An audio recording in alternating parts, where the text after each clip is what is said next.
Halo teman-teman semua, terima kasih sudah klik video ini dan selamat datang di YouTube channel aku.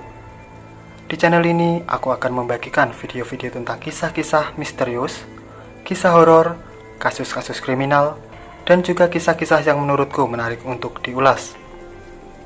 Jadi sebelum lanjut menonton videonya, jangan lupa untuk klik tombol subscribe di bawah ini, dan nyalakan lonceng notifikasinya, agar kamu tidak ketinggalan saat aku upload video baru. Silakan simak videonya sampai selesai, dan selamat menonton.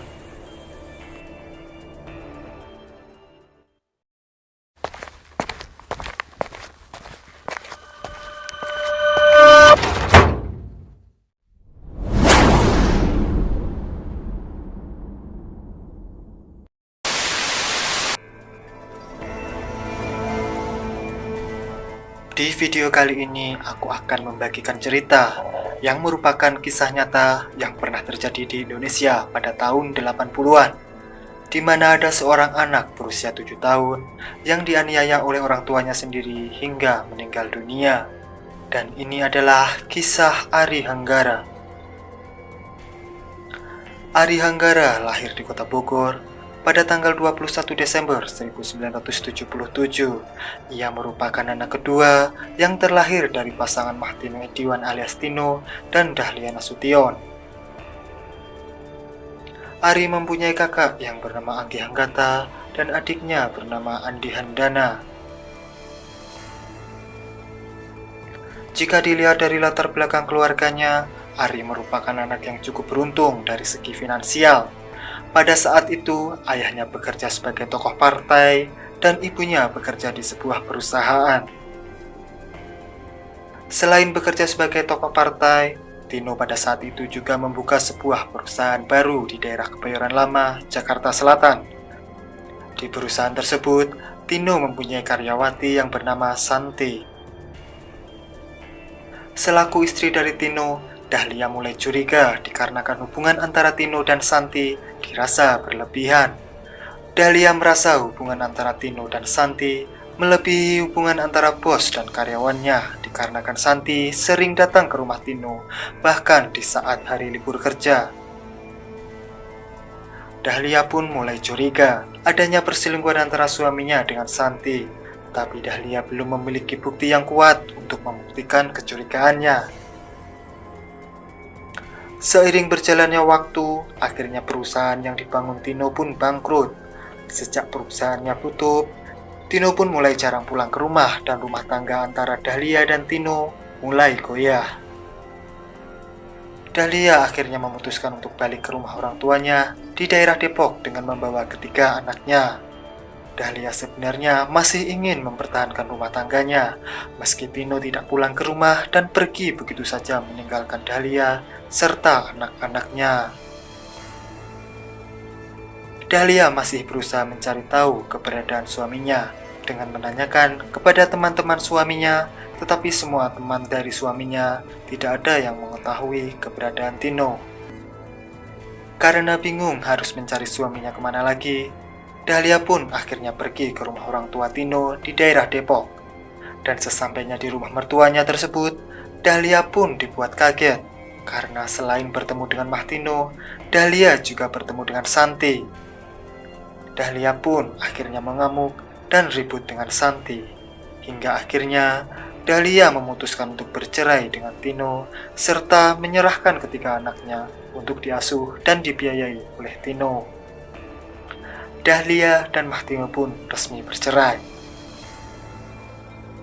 Dahlia balik tinggal bersama orang tuanya, sementara Mahtino mengontrak rumah bersama dengan ketiga anaknya dan juga Santi, walaupun antara Tino dan Santi belum ada hubungan pernikahan yang sah.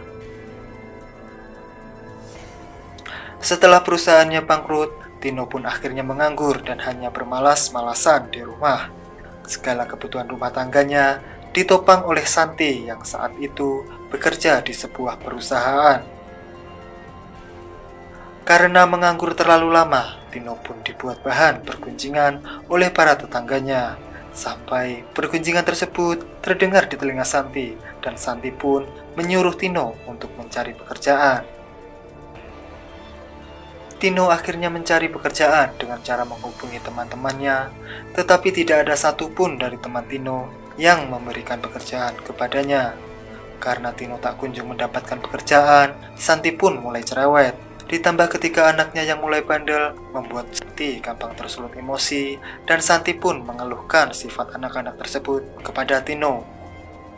Sejak saat itu, Tino menerapkan aturan yang lumayan keras kepada ketiga anaknya. Dari ketiga anak tersebut, Ari merupakan anak yang cukup sulit untuk mengikuti aturan. Berbeda dengan kakak dan adiknya yang selalu menurut apa yang dikatakan oleh ayahnya.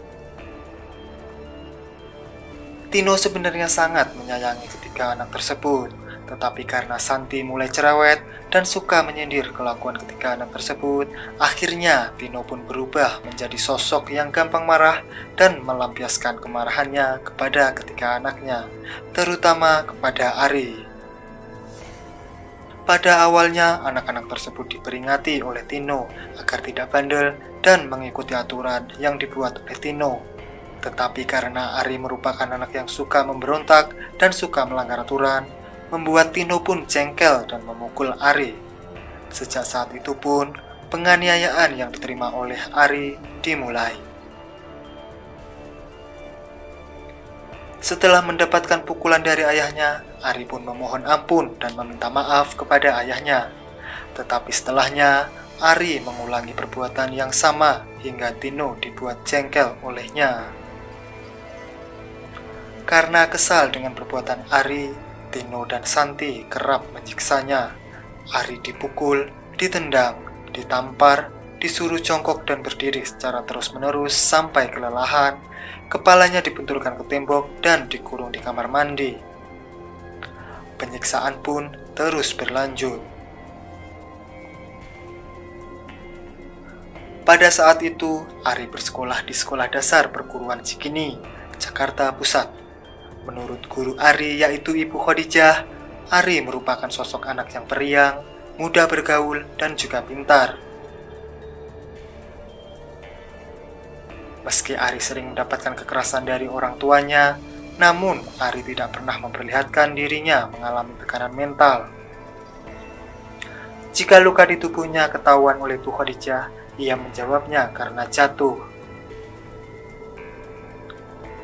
Tanggal 8 November 1984 adalah hari terakhir dalam hidup Ari. Karena dituduh mencuri uang oleh orang tuanya, Ari pun disiksa sedari siang. Pada malam harinya, ia disuruh menghadap ke tembok dan kepalanya dibenturkan ke tembok oleh ayahnya, serta tidak diperbolehkan untuk makan dan minum. Karena sudah tidak mampu lagi menanggung derita, Ari akhirnya roboh. Bocah berusia 7 tahun itu tak berdaya. Saat ayahnya terbangun dan hendak ke kamar mandi, ia mendapati Ari telah terkapar di lantai dan Tino pun langsung membawanya ke rumah sakit. Di perjalanan menuju rumah sakit, Ari meninggal dunia. Malam itu adalah malam tepat di saat keesokan harinya, Ari akan berangkat ke pondok pesantren karena memang Tino dan Santi berencana untuk mengirim Ari ke pondok pesantren di daerah Jawa Timur agar Ari tidak menjadi anak yang bandel. Jenazah Ari dipenuhi 40 luka yang menyebar di hampir di sekujur tubuhnya, mulai dari punggung, pinggang, pantat, dada, tengkuk, dan yang terbanyak di kedua lengannya. Ari Hanggara dimakamkan di TPU Jeruk Purut, Jakarta Selatan. Di samping kanan dan kiri nisannya terdapat tulisan, "Maafkan Papa dan maafkan Mama, penyesalan yang tentunya sudah terlambat." Peristiwa ini sontak mengundang banyak perhatian masyarakat. Sejumlah media menjadikannya kabar utama. Proses rekonstruksi yang digelar kepolisian dihadiri masyarakat yang berjubel dan mengutuk para pelaku. Setelah menjalani proses persidangan, akhirnya vonis dijatuhkan. Mahtino Ediwan, ayah kandung Ari Hanggara, divonis 5 tahun penjara oleh Pengadilan Negeri Jakarta Selatan, sementara Santi divonis 2 tahun penjara. Hukuman terhadap Santi yang lebih ringan dikarenakan ia dianggap hanya membantu Maktino Ediwan dalam melakukan penganiayaan.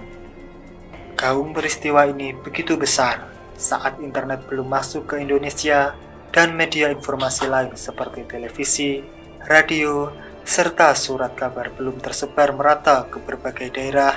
Kabar tewasnya Ari Hanggara, si bocah Malang, sampai juga ke pelosok yang jauh. Karena perhatian masyarakat pada peristiwa ini begitu besar, insan perfilman nasional mengangkat kejadian ini ke layar lebar. Awal tahun 1985, film berjudul Ari Hanggara yang disutradarai oleh Frank Rorim Pande dan dibintangi oleh Deddy Miswar sukses menguras air mata ribuan penonton.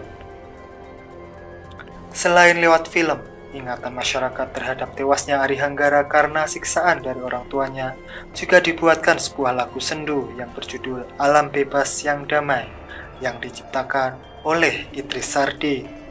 Lagu itu pun merupakan soundtrack dari film Ari Hanggara.